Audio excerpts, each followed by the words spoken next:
untuk kesempatan demi kesempatan kami terus menggumulkan firman-Mu.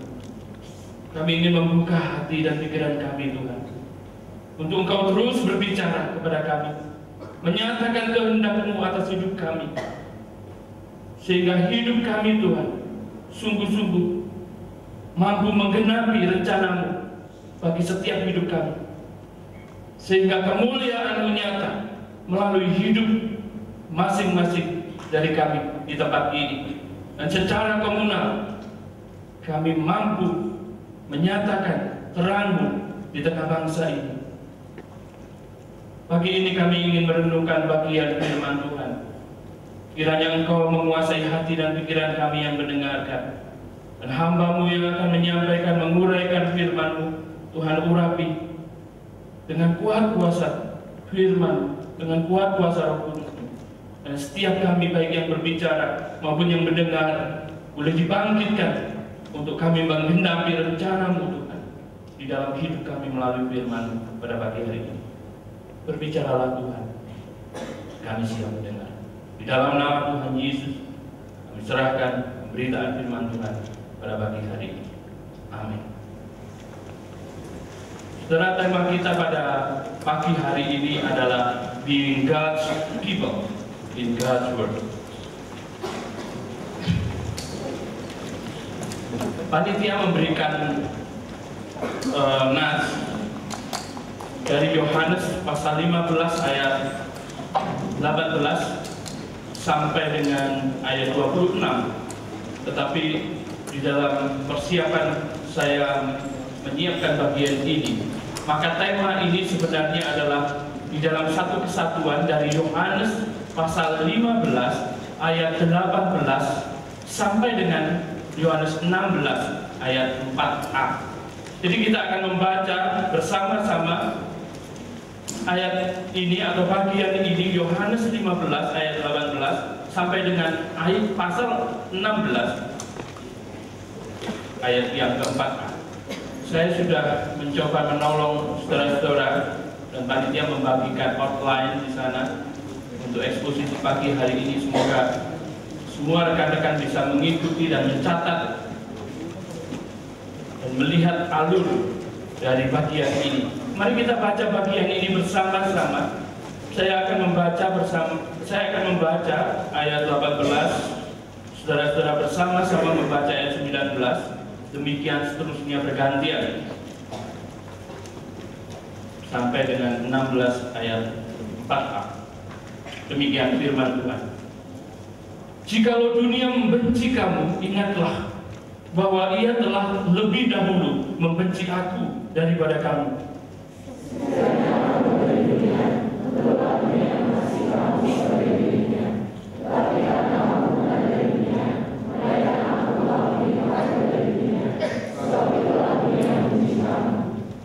Ingatlah apa yang telah kukatakan kepadamu, seorang hamba tidaklah lebih tinggi daripada tuannya.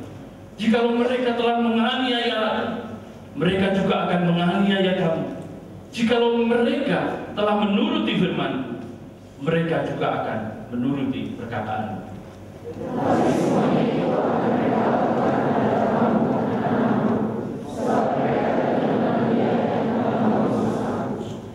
Sekiranya aku tidak datang dan tidak berkata-kata kepada mereka, mereka tentu tidak berdosa.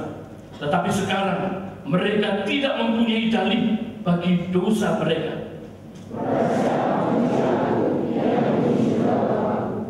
Sekiranya aku tidak melakukan pekerjaan di tengah-tengah mereka seperti yang tidak pernah dilakukan orang lain, mereka tentu tidak berdosa.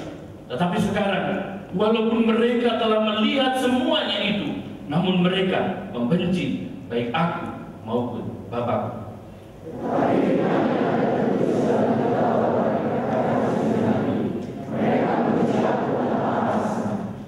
Jikalau penghibur yang akan kuutus dari Bapa datang, yaitu Roh kebenaran yang keluar dari Bapa, ia akan bersaksi tentang aku.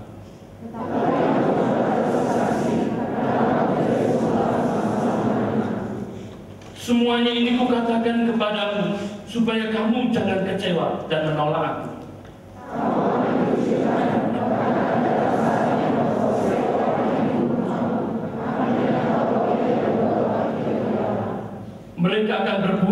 demikian karena mereka tidak mengenal baik Bapa maupun aku.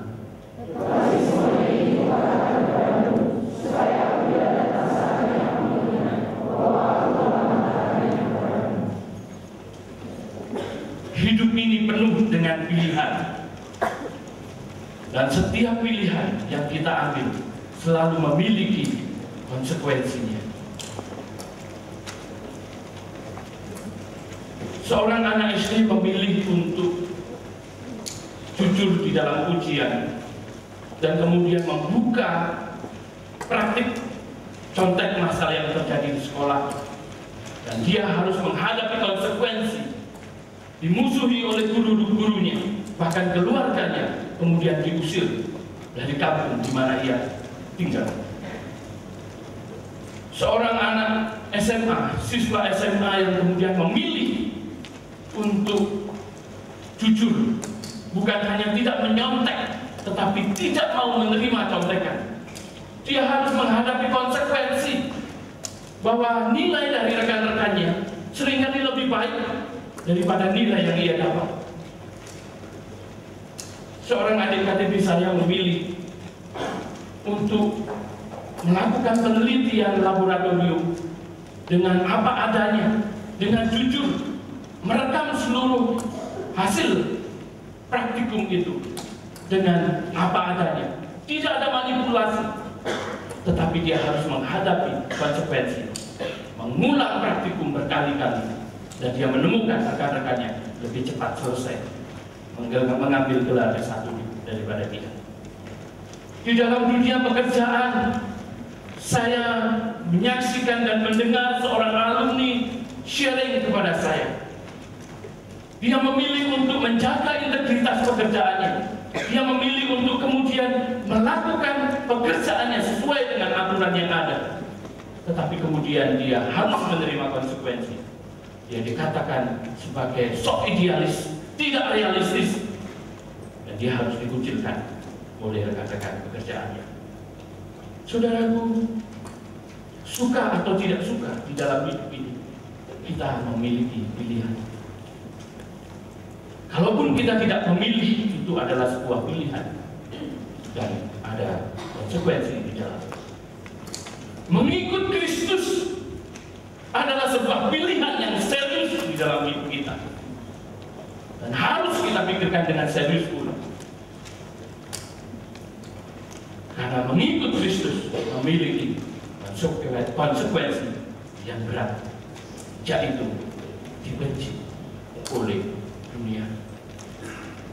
Ini mungkin terlalu tidak mengenakan di pagi hari ini kalau saya katakan mengikut Kristus kita harus siap dengan konsekuensi, dibenci, ditolak, dianiaya oleh dunia ini. Tetapi inilah identitas kekristenan kita.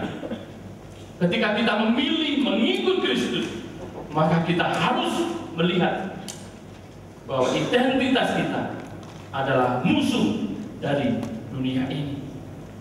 Inilah yang menjadi pesan utama ketika kita menggumulkan tema kita pagi hari ini, being God's people in God's world, menjadi umat Allah di tengah dunia ini.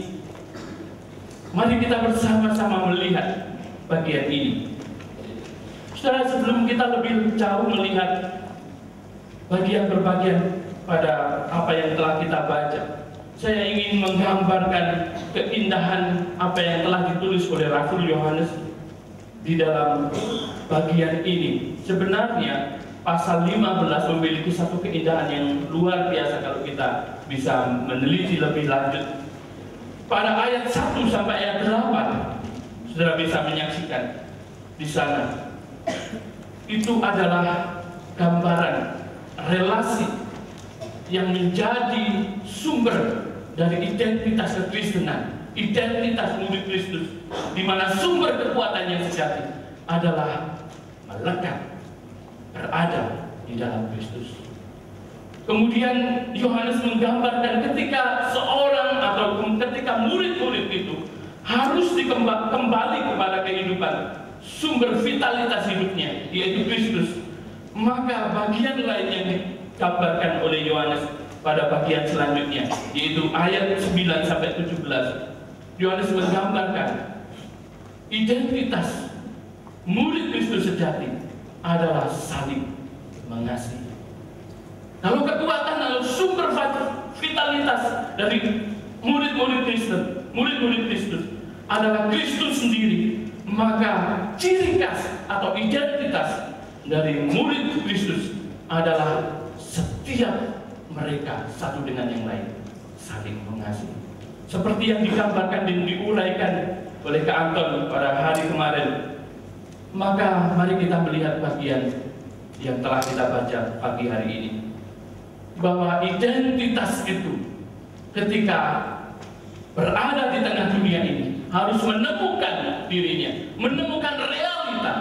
Identitas kekristenan kita selalu bertubrukan, selalu bentrok, selalu bertempur dengan apa yang ada di dunia ini, sehingga kita bisa menyimpulkan menjadi murid Kristus. Itu berarti perseteruan dengan dunia ini. Saudara, mari kita melihat lebih jauh.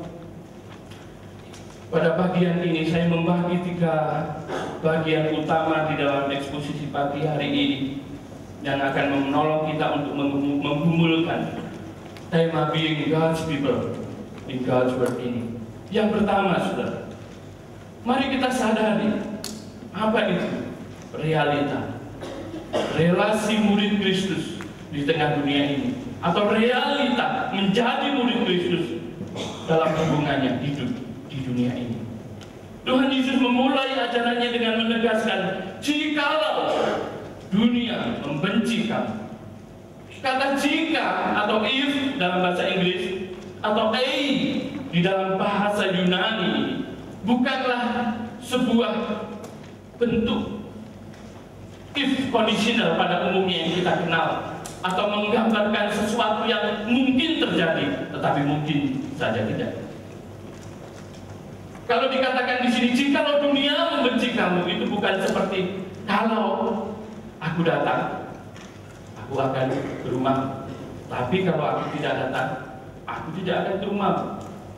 Apa yang dikatakan dengan kata if di sini sebenarnya lebih menekankan sebuah antisipasi fakta atau realita yang harus diterima oleh murid-murid Kristus ketika mereka berada di dunia ini, yaitu bahwa ketika mereka berada di dunia ini sebagai statusnya, di dalam identitasnya sebagai murid Kristus, mereka harus menghadapi realita bahwa dunia pasti akan memusuhi dia.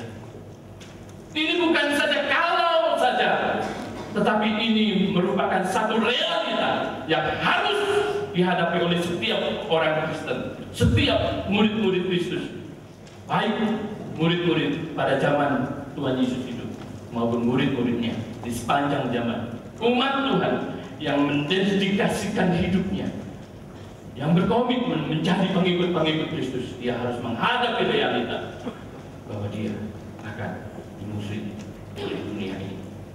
Setelah yang dikasih oleh Tuhan, kita perlu tahu apa sebenarnya makna atau apa sebenarnya yang dimaksud oleh Yohanes dengan kata dunia ini.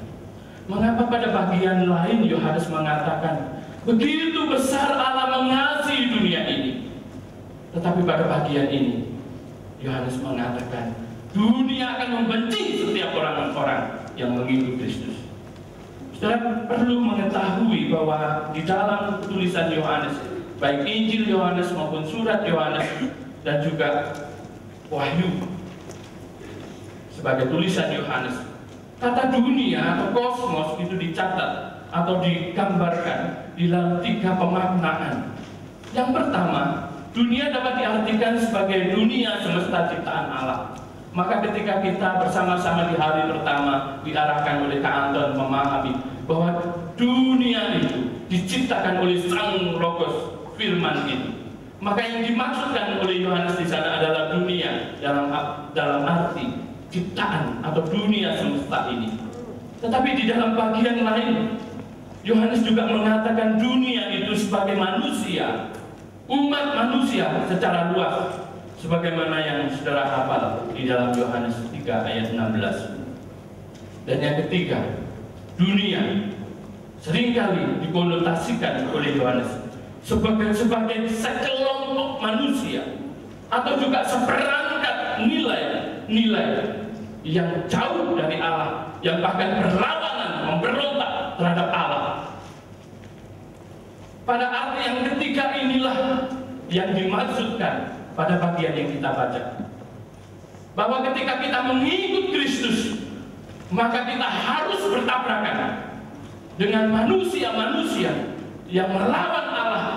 Bukan hanya itu, kita harus bertabrakan dan bahkan kita harus mengadakan permusuhan dengan nilai-nilai yang berlawanan dengan kebenaran firman Allah. Bahwa kalau saudara mungkin menggunakan alat-alat atau menggunakan software Alkitab di dalam PC atau laptop saudara akan mungkin bisa men-searching kata membenci itu, dicatat secara mayoritas ada 8 kali atau 8 ayat di dalam Perjanjian Baru, dan 5 ayat 7 kali disebutkan di dalam bagian yang kita baca, menggambarkan betapa dunia, orang-orang yang sejak semula memusuhi Allah dan memusuhi anaknya yang telah menyatakan diri sebagai firman. Bahkan nilai-nilai dunia itu sudah sedemikian membenci, sudah sedemikian muak, sudah sedemikian memberontak kepada Allah, sehingga setiap orang yang mengikut Kristus, dia harus menerima konsekuensi, dimusuhi, dibenci, dan bahkan kita harus menerima aniaya oleh karena kebencian ini. Demikian saudaraku yang dikasihi oleh Tuhan, realita yang harus kita terima ketika kita mengikut Kristus. Inilah identitas kita di tengah dunia. Being God's people in this world means kita akan dianiaya, persecuted by this world. Kita akan mengalami penolakan demi penolakan. Saudaraku yang dikasihi oleh Tuhan, sebagai calon-calon pemimpin yang hadir pada camp beberapa hari di tempat ini, sudahkah saudara menyadari realita ini? Atau selama ini saudara sebenarnya sedang menggenggam kasih Allah di satu tangan, tetapi tangan yang lain sedang merengkuh dunia ini, nilai-nilai yang sedang memusuhi Allah? Di satu sisi saudara mengatakan aku mau mengikut Kristus, tetapi di sisi yang lain saudara sedang bersahabat, bahkan memeluk dengan erat apa yang ada di tengah dunia ini, yang semuanya adalah perlawanan dengan Allah. Saudara, pagi hari ini mari kita sama-sama menyadari realita ini. Mari kita menerima konsekuensi ini. Jika tidak, lebih baik pagi ini juga kita mengadakan keuntungan. Sebelum saudara menyesal, sebelum saudara kemudian menolak Kristus dan kemudian kecewa oleh karena apa yang saudara dapatkan dari dunia ini. Saudara yang dikasihi oleh Tuhan, pikirkanlah sekali lagi, siapkah Anda menerima konsekuensi? Tidak ada jalan tengah. Apa yang digambarkan dalam visualisasi tadi, kita bukanlah manusia-manusia yang ada di tengah dunia ini dengan identitas bunglon, yang kemudian dengan atas nama menyesuaikan diri, toleransi, kemudian kita meninggalkan identitas kita. Atas nama kita diterima oleh masyarakat, diterima oleh teman kita, diterima oleh dunia yang penuh dengan korup, kita kemudian meninggalkan nilai-nilai kebenaran. Siapkah saudara mengatakan, aku mau mengikut Kristus dan aku siap hidup di dalam permusuhan dengan dunia yang membenci Allah dan membenci Kristus? Dalam bagian yang kedua yang ingin saya uraikan pada pagi ini adalah alasan dunia membenci murid-muridnya.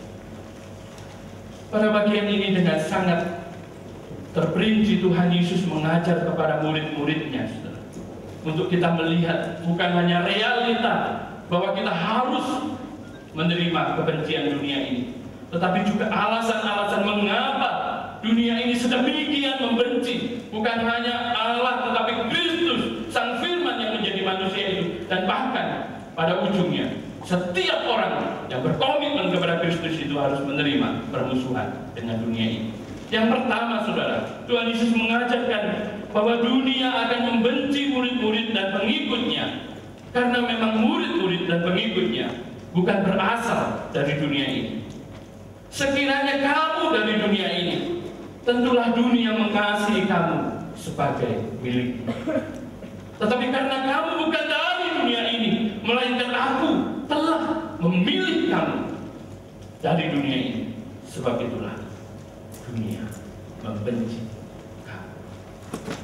Saudaraku yang dikasihi Tuhan, perhatikan terjemahan lain di dalam terjemahan New International Version mengatakan, if you belong to the world, jika engkau menjadi milik dunia ini, maka engkau akan dikasih oleh dunia. Tetapi Tuhan Yesus mengatakan, Aku telah memilih kamu. Itu dinyatakan di dalam bagian sebelumnya, dalam Yohanes pasal 15 ayat yang ke-16. Dengan tegas dikatakan, bukan kamu yang memilih Aku, tetapi Akulah yang memilih kamu. Saudara, marilah kita menghayati anugerah itu, bahwa Allah telah memilih kita. Tetapi siapkah kita di dalam hati, kepikiran kita sungguh-sungguh sadar bahwa kita bukan lagi milik dunia ini, tetapi kita adalah milik Allah. Karena itu di dalam hati dan pikiran kita, saudara, sudahkah kita sungguh-sungguh menempatkan Allah sebagai pemilik dari hidup kita, bukan dunia ini? Saudara, secara luar biasa, dan saya sangat syukuri Kak Firman itu jarang dekat dengan saya, saudara. Tapi seperti malaikat Tuhan itu dikirimkan, yang kemudian mengatakan begini, dia tidak tahu saya akan berbicara tentang apa pada pagi ini, tapi pada hari pertama dia tunjukkan sebuah buku yang sangat baik, saudara. Kalau dua pembicara yang lalu kan promosi buku, saya tidak mau ketinggalan, saudara. Tapi buku ini sangat luar biasa, saudara. Worldliness, melawan godaan dunia yang sudah jatuh dalam dosa. Saudara, di dalam bagian lain, di dalam suratnya Yohanes mengatakan, janganlah kamu mengingini dunia ini dan apa yang ada di dalamnya. Menyadari identitas kita sebagai murid Kristus, milik Allah, milik Kristus, itu berarti kita harus siap untuk kita tidak mengasihi apa yang ada di dunia ini, sistem nilai dan segala apa yang digambarkan pada khotbah kemarin, budaya-budaya dan nilai-nilai yang ada di dalam dunia ini. Saudara, buku ini luar biasa, buku yang sangat sederhana. Para penulis menggambarkan, saudara, bukan hanya secara konseptual, tetapi melalui gaya hidup kita, gaya berpakaian kita, gaya bagaimana kita menggunakan keuangan kita, gaya kita menggunakan media yang begitu luar biasa dampaknya di dalam hidup kita. Itu akan mencerminkan sejauh mana kita menghayati identitas kita sebagai milik Kristus dan bukan milik dunia ini. Saudara harus membaca buku ini. Buku yang sangat mudah dibaca, buku yang sangat menggali Alkitab dan menyatakan apa adanya. Bahwa setiap kita ketika kita mengatakan aku mau mengikut Kristus, itu berarti kita mulai siap menolak semua yang ada di dunia ini. Bukan kita kemudian menolak semua fasilitas itu dan kemudian kita menjadi orang yang gaptek. Tetapi bagaimana itu dimulai, kata penulis, dari hati, di mana kita sudah mencintai dunia ini. Hati-hati, saudara, bagaimana saudara menggunakan semua teknologi media komunikasi yang ada. Bagaimana saudara kemudian mencipta-ciptakan hidup saudara. Begitu banyak mahasiswa ketika saya temui, untuk apa kau belajar bidang ini, bidang itu. Mereka selalu katakan agar saya sukses. Kalau ditanya lagi, sukses itu apa? Ya saya bisa bekerja, saya bisa memiliki fasilitas hidup. Setelah saya yang menyedihkan, seorang mahasiswa teologi, seorang mahasiswa seminari, saya bertanya, untuk apa engkau sekolah di sekolah tinggi teologi ini? Dia katakan, saya mau jadi hamba Tuhan yang sukses. Apa sukses itu? Jemaatnya banyak. Apa lagi yang sukses menurutmu? Ya, saya bisa memberkati banyak orang melalui uang saya. Saudara, ini bahasa yang sangat rohani dan digunakan. Dalam perbincangan dengan teman-teman juga, semoga yang saya sudah minta izin sama yang bersangkutan, saya nggak sebutkan juga namanya, sedang ingin punya mobil. Oh, kalau punya mobil enak ya gitu. Berangkat dari Jember nggak nyewa lagi, nggak naik ojek di tempat yang becek gitu.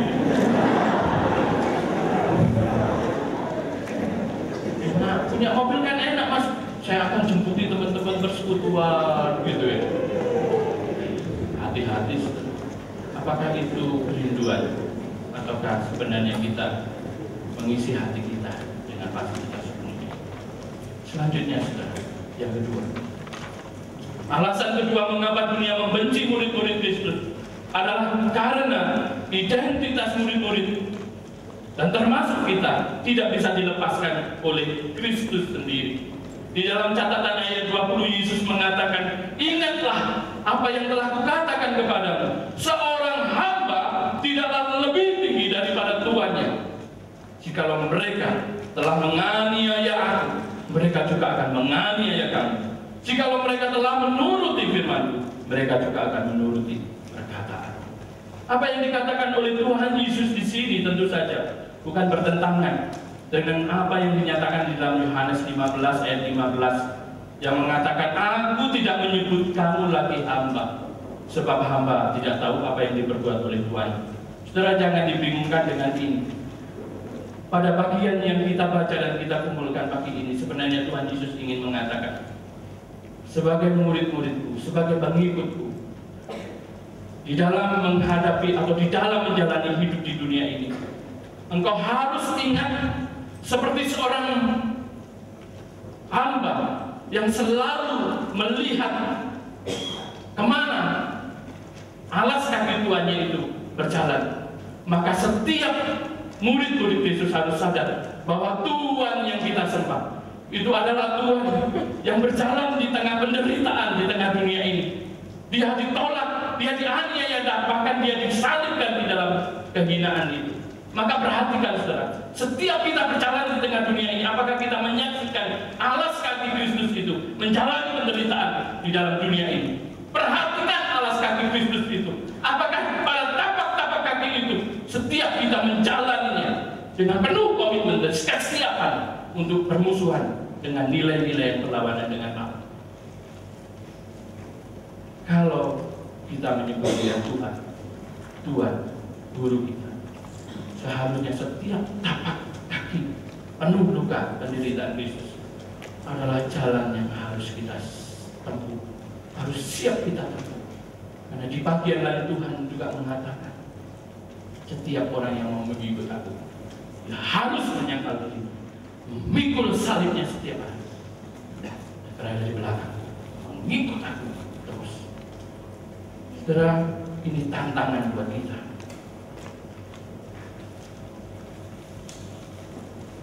Saya sangat sedih, sangat marah. Pelayanan, mungkin saja pelayanan mahasiswa kita sudah sangat dirasuki oleh pemikiran-pemikiran yang menolak penderitaan mengikut Kristus, yang mengatakan mengikut Kristus harus sukses, mengikut Kristus harus kaya, mengikut Kristus harus sehat, mengikut Kristus harus jauh daripada penderitaan itu. Ini bukan main-main, saudara. Teman-teman di Jember berhadapan secara real dengan ajaran semacam ini. Bahkan ketika mereka mencari dana untuk kegiatan-kegiatan pelayanan, ada seorang pengajar yang mengatakan bahwa ini menghina nama Tuhan. saudara, luar biasa. Ini sesuatu yang real. Dan setiapkah kita berada di jalan tapak kaki sang guru kita. Yang ketiga, saudara, mengapa dunia membenci murid-murid? Adalah karena dunia tidak mengenal Bapa yang mengutus anak. Di dalam Yohanes 15 ayat 21 atau 16 ayat 3 dikatakan sekali lagi di sana.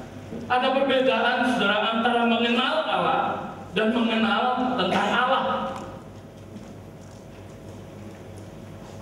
Sejauh mana saudara mengenal Allah? Itu bukan hanya mengisi otak kita dengan doktrin-doktrin Allah, dengan doktrin atau ajaran-ajaran tentang Allah. Mengenal Allah tidak sama dengan mengenal tentang Allah.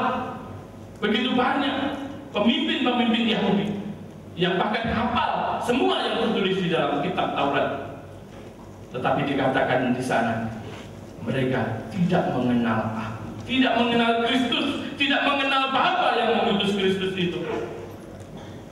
Ini sesuatu yang ironis, tetapi ini nyata sejak Sang Firman itu menjadi manusia.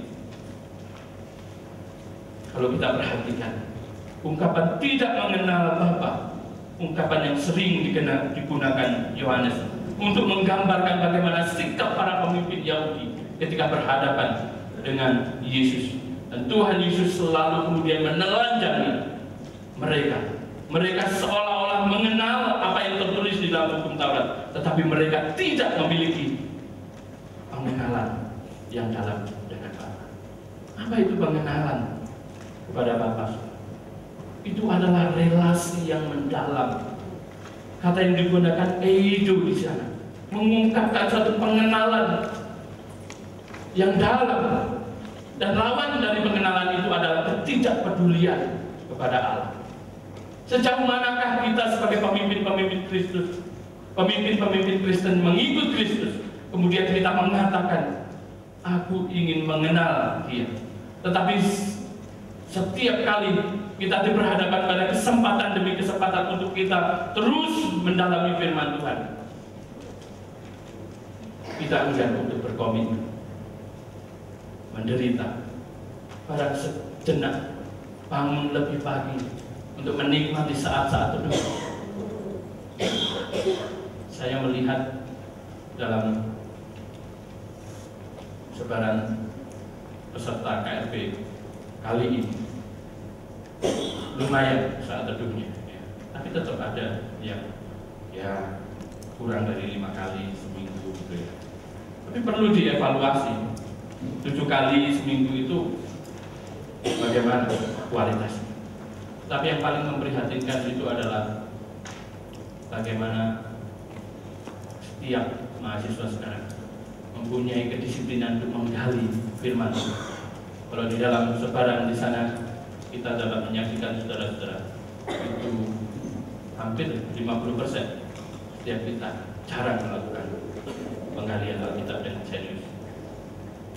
Apalagi kalau berbicara membaca buku, saudara. Adik-adik KTP saya sering kali baca aja mas, ceritain isinya sama saya.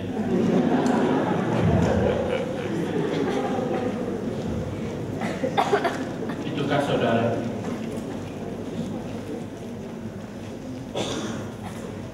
Apakah kita siap mengenal, ataukah kita bersama pemimpin-pemimpin Yahudi pada waktu itu kita mengatakan, aku tahu siapa Kristus, tetapi sebenarnya di dalam kedalaman hidup kita tidak pernah memiliki relasi yang semakin mendalam kepada Allah. Ini sesuatu yang serius yang digumulkan. Karena itu saudara, kita harus pemimpin-pemimpin KTP terus mendeteksi diri saudara sendiri, kemudian adik-adik KTP kita bukan hanya bahan yang kemudian dikejar untuk selesai, tetapi bagaimana setiap adik-adik kita tolong untuk mengenal Bapa, mengenal Allah, memiliki relasi yang semakin bertumbuh mendalam bersama Allah. Ini sesuatu yang sangat vital. Jangan-jangan kita mengatakan mengenal Allah, tetapi kita hanya mengenal tentang Allah. Saudara perhatikan, ketidakpedulian dunia atau ketidakpedulian orang-orang Yahudi terhadap Allah ini sungguh-sungguh akhirnya ditelanjangi oleh Tuhan Yesus. Tuhan Yesus kemudian menyatakan pada bagian-bagian selanjutnya.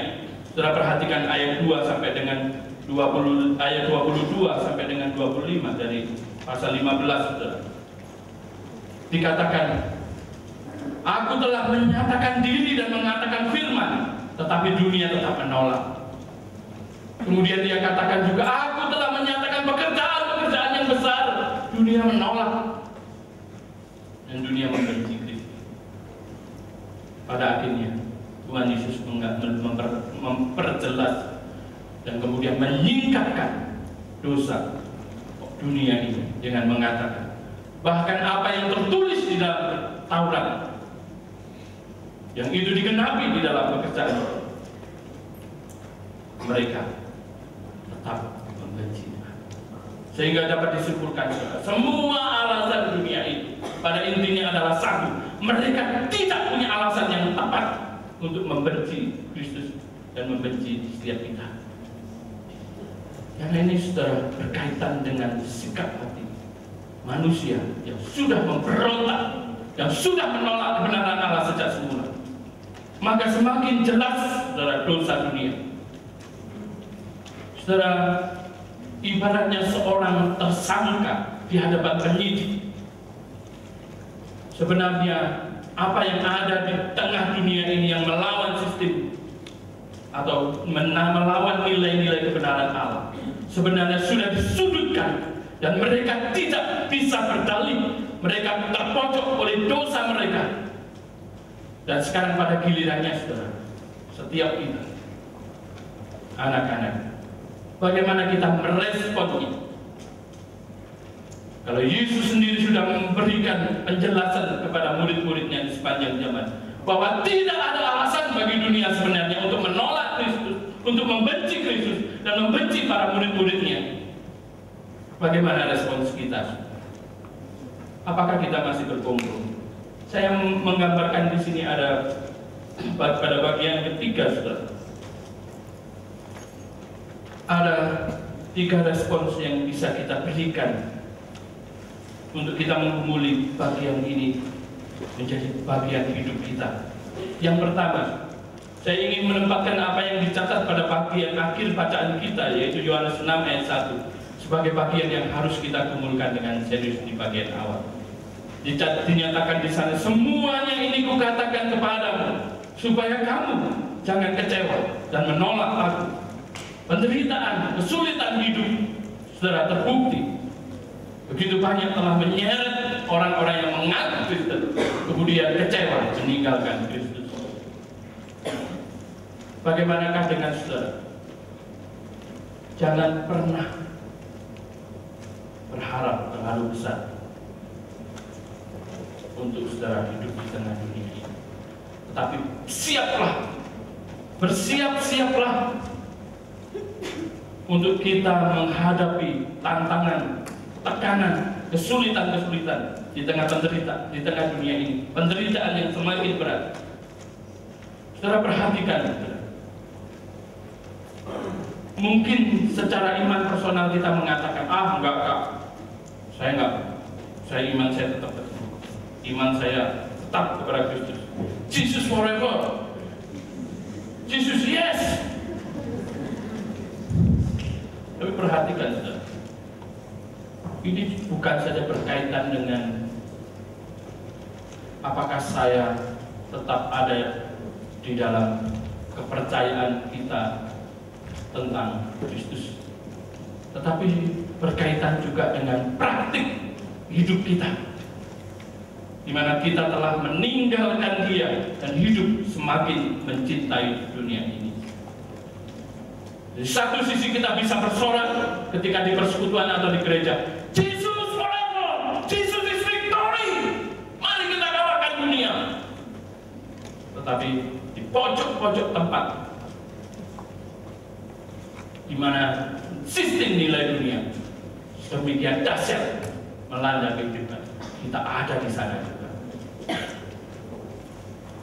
Pulang dari persekutuan pemuda atau remaja, kita berteriak, Jesus forever, pulang dari persekutuan. Kita berada di ruangan yang luar biasa dan mulia. Kita menikmati musik cek.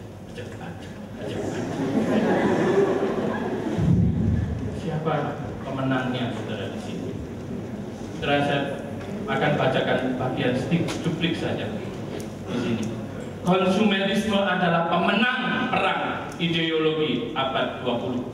Mengalahkan agama dan politik, konsumerisme menjadi jalan hidup bagi banyak orang Amerika, termasuk saya pikir orang Indonesia. Kebebasan dalam demokrasi bagi sebagian orang berarti kebebasan untuk membeli sebanyak yang kita bisa, yang kita mau, terus-menerus menemukan, menciptakan kembali tujuan hidup kita, dan terus-menerus membeli apa yang kita mau. Saudara, kalau sekarang saudara diajak untuk berpola hidup sederhana, saudara akan mengatakan, iya Kak, saya mau, karena memang kirimannya dikit. Ya Kak, aku mau hidup sederhana mengikut Kristus.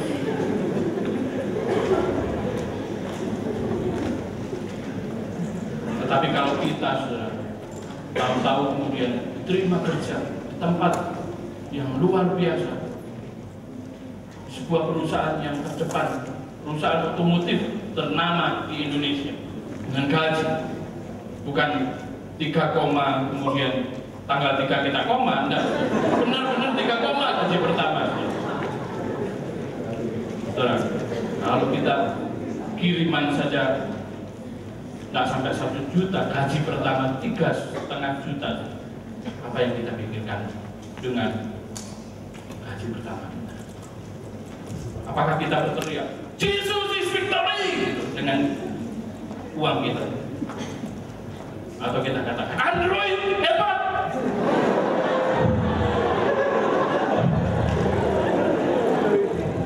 Saudara, ini bukan pergumulan saudara-saudara. Bagi saya, bagi seluruh saya sama Kak Riki itu kan sering ya, katanya teman-teman kita soulmate gitu ya.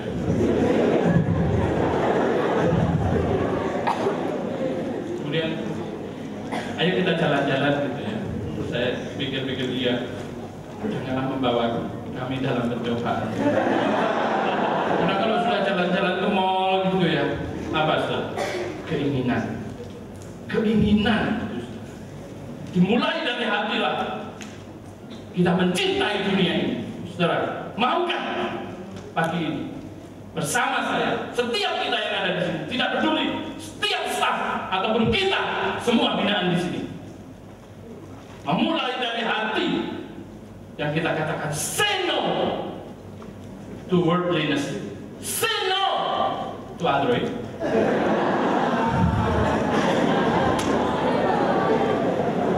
Kita perlu kumpulkan dengan serius.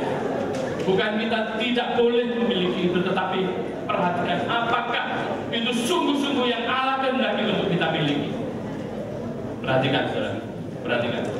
Apakah itu sungguh-sungguh menjadi kebutuhan kita, dan apakah itu sungguh-sungguh yang Allah kehendaki? Saya mungkin harus mengatakan, dimulai dari yang berbicara harus bertobat, dan setiap kita yang ada adalah harus baca buku ini. Perempuan-perempuan atau wanita-wanita, bagaimana kita berpakaian? Apakah kemudian membangun diri di dalam kesederhanaan dan mempersembahkan diri di dalam penampilan kepada Kristus, ataukah kemudian kita menampilkan diri kita? Kata adik-adik saya, Mas Yusuf, pakai celana pikat boleh enggak? Saudara tahu celana pikat ini dari NTT, saudara. Apa celana pikat? Itu celana yang segini-segini itu celana pikat. Oh, celana pikat dia kan memikat.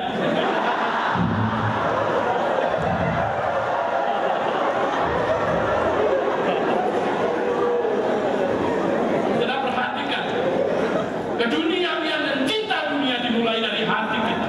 Apakah hati kita sudah dipersembahkan kepada Kristus, ataukah hati kita saat ini sedang mulai mempersembahkan hati kita untuk apa yang ada di dunia ini. Mungkin kita tidak menyangkali iman Kristen sepanjang hidup kita, tetapi kita hidup di dalam praktek-praktek yang mungkin saja sudah lebih duniawi dari orang-orang yang di luar sana, yang lebih sederhana hidupnya. Dan ini tantangan bagi kita, generasi ini, di tengah banjirnya arus informasi, di tengah banjirnya fasilitas hidup. Saudara, maukah saudara sungguh-sungguh menggumulkan setiap rupiah bersama saya di dalam kita membelanjakan uang kita? Apakah kita berpikir hanya saudara-saudara kita, rekan-rekan mungkin KTP kita yang sedang berkumpul di dalam kiriman mereka yang terlambat, atau kita berpikir juga sesuatu yang sangat serius, memikirkan untuk memberikan rupiah kita kepada pelayanan misi? Saudara, ini sesuatu yang serius yang harus kita pikirkan. Selanjutnya, saudara, respon selanjutnya yang dikatakan di sini, Tuhan Yesus mengatakan dengan sangat tegas di dalam bagian ini, jikalau dunia membenci kamu, ingatlah. Kemudian di bagian lain dikatakan, ingatlah. Ini kata-kata yang sangat penting di dalam bagian ini, saudara, untuk kita pelajari. Apa artinya ingatlah? NIV menyatakan itu sebagai keep in mind, atau saya menggunakan kata dalam bahasa Indonesia yang sangat tepat, tancapkanlah di dalam pikiran kita, saudara. Apa yang perlu kita tancapkan? Bahwa Yesus telah terlebih dahulu dibenci di tengah dunia ini, dianiaya, menderita sengsara di tengah dunia ini. Bahkan di ayat 20 Yesus kembali mengajar murid-murid untuk mengingat kembali panggilannya sebagai pengikut Kristus. Apakah kita siap, saudara, mengingat terus bagaimana Kristus itu hidup di dalam pilihan-pilihannya? Saudara, saya sampai saat ini terkesima membaca kehidupan kelompok komunitas pemuda di Amerika yang menyebut dirinya WWJD, ya. Nah, Johan katakan what would Johan Dereta, gitu ya. Bukan ya. What would Jesus do, gitu ya. Ini adalah komunitas di sana yang kemudian selalu memakai aksesoris tertentu, gitu ya, yang tulisannya WWJD itu, saudara. Mungkin saudara menggunakannya, tapi mungkin tidak tahu filosofi di balik itu semua. Mereka punya komitmen, saudara, di tengah konsumerisme di Amerika. Mereka berpikir, apa yang Yesus akan pilih di tengah pilihan-pilihan hidup saya? What would Jesus do? Setelah ketika kita memilih gaya hidup kita, memilih pasangan hidup kita, memilih membeli barang-barang tertentu, memilih berada di mana saya bekerja, apakah kita bertanya, what would Jesus do? Apakah kita sungguh-sungguh menggumulkan bagaimana aku mengingat Kristus? Apa yang menjadi ambisi Kristus? Apa yang menjadi motivasi Kristus di dalam setiap jengkal hidup penderitaannya di tengah dunia ini? Ini lebih sulit, saudara, bagi kita daripada kita mengatakan kemudian, ya aku Kristen, ya udah aniaya aku. Ya, lebih sulit. Satu sisi kita tetap bisa menjadi pengikut Kristus yang rajin ke gereja, persekutuan, PA, memimpin KTP, tetapi di sisi lain kita hidup jauh mengingat bagaimana Yesus hidup. Selanjutnya, saudara, bagian terakhir dikatakan di sini di ayat 26-27. Jikalau penghibur akan kuutus dari Bapa datang, yaitu Roh kebenaran yang keluar dari Bapa, Ia akan bersaksi tentang aku, tetapi kamu juga harus bersaksi, karena kamu dari semula bersama-sama dengan aku. Inilah respons yang harus kita ambil sebagai komitmen kita pagi ini. Sejauh mana kita sungguh-sungguh memberdayakan kekuatan Roh Kudus untuk kita menjalani hidup ini. Ini bukan masalah saudara dianiaya kemudian saudara tetap beriman kepada Kristus. Termasuk di dalamnya adalah nilai-nilai yang harus kita lawan, bukan dengan kekuatan kedagingan kita, tetapi Tuhan mengatakan Roh Kudus itu akan menjadi roh kebenaran yang menuntun setiap kita, Bukan hanya itu saja, saudara, dinyatakan di sini. Kalau Roh itu bersaksi tentang Kristus, beranikah setiap kita menjadi respon kita di tengah dunia yang berlawanan dengan kita. Kita mengatakan Kristus adalah pilihan hidup. Bukan hanya Kristus sebagai agamaku, tetapi Kristus adalah pilihan hidup. Apa yang dipikirkan, apa yang dilakukan Kristus, apa yang dijalani Kristus. Beranikah saudara itu menjadi kesaksian hidup saudara. Tuhan Yesus mengajarkan dengan tegas di sini. Kamu juga harus bersaksi. Kalau demikian saudara, aplikasinya sangat simpel pada pagi hari ini. Bagaimana saudara bisa mengalahkan kebencian dunia?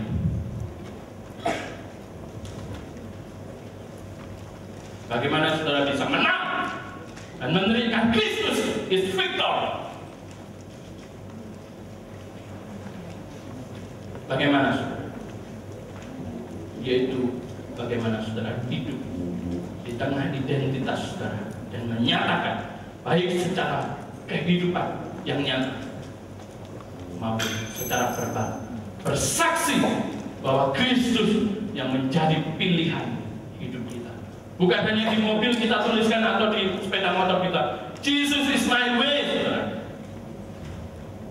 Tetapi pilihan-pilihan kita di dalam hidup ini kita bisa saksikan kepada orang-orang lain. Orang lain boleh memilih konsumerisme sebagai bagian hidupnya, materialisme, tapi kita katakan tidak. Bukan hanya kepada korupsi, tetapi kita katakan tidak terhadap keinginan kita untuk mencintai dunia ini. Mari kita saudara ambil bagian di dalam hal ini, saudara. Roh Kudus sudah dinyatakan dan sudah dikaruniakan kepada kita di tengah penderitaan, di tengah dunia yang memusuhi kita. Sungguh-sungguhkah kita di dalam kita menyatakan kasih Allah itu, menyatakan gaya hidup kita sebagai satu pilihan hidup yang sungguh-sungguh bisa menerangi dunia ini. Dan kemudian kita katakan Yesus sungguh-sungguh is my way. Bukan hanya di mulut, tetapi di dalam kehidupan kita yang nyata. Setelah menjadi murid Kristus, kita harus siap. Penolakan, kebencian, bahkan penganiayaan menghadang. Tetapi saudara perhatikan panggilan sejati muridnya. Bukan hanya kemudian kita menyaksikan orang-orang terus memusuhi kita. Perhatikan saudara. Saya ingin kita melihat saudara, apa yang dinyatakan oleh Rasul Paulus di dalam 2 Korintus 2 ayat 14-16. 2 Korintus 2 ayat 14-16. Kiranya ini menjadi bagian pilihan hidup kita. 2 Korintus 2 ayat 14-16. Saya bacakan. Tetapi syukur bagi Allah yang dalam Kristus selalu membawa kami di jalan kemenangannya, dengan perantaraan kami yang menyebarkan keharuman pengenalan akan Dia di mana-mana. Sebab bagi Allah kami adalah bau yang harum dari Kristus di tengah-tengah mereka yang diselamatkan, di antara mereka yang binasa. Bagi yang terakhir, kami adalah bau kematian yang mematikan, dan bagi yang pertama, bau kehidupan yang menghidupkan. Tetapi siapakah yang sanggup menunaikan tugas yang demikian? Saudara perhatikan di bagian tadi yang saya baca dan jelaskan dengan cepat karena waktu, saudara. Ayat 22-25 terutama, saudara. Perhatikan itu, bahwa kehadiran Kristus di tengah dunia ini bukan hanya kemudian menyatakan kasih kepada dunia, tetapi di tengah dunia yang membencinya, Dia menyatakan, Dia menelanjangi dunia itu. Dia katakan, aku sudah datang dan berkata-kata, tetapi engkau menolak. Aku sudah menyatakan pekerjaan yang besar, tetapi engkau menolak. Bahkan firman Tuhan di dalam perjanjian lama sudah menyatakan dan aku menggenapinya dalam pekerjaan itu, tetapi engkau menolak. Kepada engkau tidak dapat berdalih lagi engkau akan dosa yang ada di dalam kehidupan. Maka kepada orang-orang yang demikian, saudara, kita harus juga siap menelanjang. Kita harus siap menelanjangi korupsi. Bukan hanya dimulai dari dunia politik, saudara, tetapi di dunia bangku kuliah. Saudara harus melihat bahwa sistem nilai korup sudah ada di negeri ini. Maukah saudara menelanjangi itu?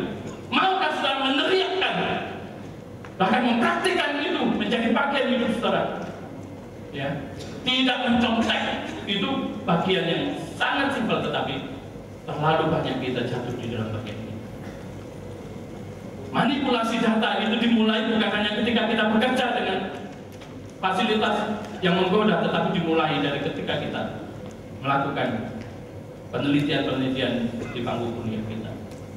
Maukah kita menelanjangi, saudara? Seperti yang dinyatakan Rasul Paulus, kita hidup di satu sisi, kita membawa aroma kemenangan bagi orang-orang yang kemudian menerima Kristus. Kita adalah bau harum yang kemudian membawa mereka memuliakan Tuhan. Tetapi ingat, saudara, kita akan berhadapan dengan dunia yang selalu memusuhi Kristus. Karena itu, kehadiran kita harus menyatakan bau kematian itu, sehingga kita menelanjangi kebusukan yang ada di dunia ini. Kita menghadirkan sungguh-sungguh kehadiran kerajaan Allah dimulai dari hidup kita, pelayanan kita. Maukah saudara, bukan hanya saudara menerima realitas, saudara menjadi bagian orang-orang yang dimusuhi oleh dunia ini, tetapi saudara tidak ambil bagian di dalam kecintaan kita kepada keduniawian. Maukah saudara kemudian menyaksikan Kristus di tengah tekanan, di tengah ketakutan yang siap menghadapi saudara, di tengah kooptasi dan kemudian di tengah ancaman yang sudah dinyatakan bagi saudara? Maukah saudara tetap menjadi saksi-saksi Kristus? Saudara, saya ingin setiap staff yang di sini ingin kita memiliki kehidupan yang utuh sebagai saksi-saksi Kristus. Jangan menjadi murid-murid Kristus yang mandul, yang kemudian tidak menyadari bahwa kuasa Roh Kudus itu seharusnya menjadi sumber kekuatan kita memenangkan dunia ini dan membawa bagi kemuliaan nama Kristus. Siapkah saudara? Siapkah saudara melawan permusuhan dunia ini dengan Injil Kristus yang menjadi bagian hidup saudara, menjadi bagian kesaksian saudara? Saudara, saya menutup bagian ini dengan mengisahkan seorang pemuda yang hidup di zaman Roma, Kekaisaran Roma pada permulaan abad ketiga. Seorang pemuda ini, dia telah bertunangan dengan seorang yang sama-sama mengasihi Kristus. Di tengah zamannya, di dalam ikrar-ikrar pernikahan sekalipun, dua orang sepasang pengantin ini harus kemudian menyatakan Kaisar is the Lord. Tetapi pemuda ini berpikir, it is better to be loved by Christ than liked by this world. Lebih baik aku dikasih Kristus kemudian ditolak dunia, daripada aku cintai dunia di dalam segala keterbatasan, tapi aku ditolak Kristus. Maka yang terjadi, saudara, dia akhirnya tidak jadi menikah dengan tunangannya. Dan sebelum dia dibawa ke dalam hukuman mati karena dia menolak menyebut Kaisar sebagai Tuhan, dia menulis surat kepada tunangannya. Dan di dalam suratnya ada satu kata yang kemudian menjadi sangat penting. It is better to be loved than to be liked by this world. It is better to be loved by Christ than liked by this world. Sudah tahu siapa pemuda? Sudah mungkin merayakannya tiap tanggal 14 Februari dengan coklat, hadiah, dengan boneka pakai warna pink, dengan hal-hal seperti itu. Tapi saudara, tahukah saudara kisah di balik ini? Ada komitmen yang sungguh-sungguh untuk kemudian berani tidak menikah demi Kristus. Saudara, saya tidak ingin mengajak saudara tidak menikah ya, tetapi beranikah kita belajar? It is better to be loved than to be liked. Mari kita berdoa. Mohon dengan kasih Kristus, Mas Johan mengakhiri pemberitaan firman Tuhan. Bagaimana kami harus hidup sejarah telah membuktikan bahwa Engkau sendiri menderita. Banyak orang-orang percaya menderita sampai pada kematian karena iman dan identitasnya. Biarlah itu menguatkan dan menginspirasi bagaimana kami hidup, Tuhan, menentukan pilihan kami di tengah-tengah dunia yang bengkok dan tidak jelas. Biarlah kami belajar untuk menyandarkan hidup kami hanya kepada Tuhan, dan kami menyukai lebih baik dikasihi oleh Allah dan ditolak oleh dunia daripada kami dikasihi dunia tetapi kemudian ditolak oleh Tuhan. Tolong kami, Tuhan. Berkati hamba-Mu yang sudah menolong kami mengerti firman ini.